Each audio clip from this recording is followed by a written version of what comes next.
my God, why have you forsaken me? According to Matthew 27, verse 46. These are the words spoken by Christ during his final moments on the cross, expressing the profound suffering and the sense of separation he felt as he bore the sins of humanity.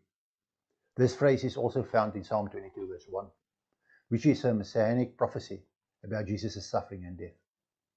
One can interpret these words, spoken by Jesus during the final moments of his earthly life, as feeling abandoned, left alone, and separated from God.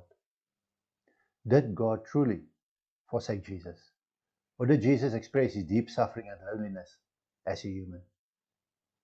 How often did we experience a feeling of being all alone during hard times in our lives? How often did we feel separated from God? How often did we maybe experience a deep feeling of being forsaken by God? You know what? We can almost say that it is natural for us to sometimes feel that way. After all, it's human, and even Jesus' action during the last moment of his earthly life reflect this fact. But, and this is a very big but, the Word of God ensures us that it is not the case. What we experience are human and not from God. Scripture gives us assurance that God will always be with us, and despite the fact that we may feel that we are alone and that He has abandoned us, He will never leave us alone or forsake us, but will always be there. We read in Hebrews 13, verse 5 to 6. Keep your lives free from the love of money and be content with what you have, because God has said, never will I leave you, never will I forsake you. So we say with confidence, the Lord is my helper. I will not be afraid. What can mere mortals do to me?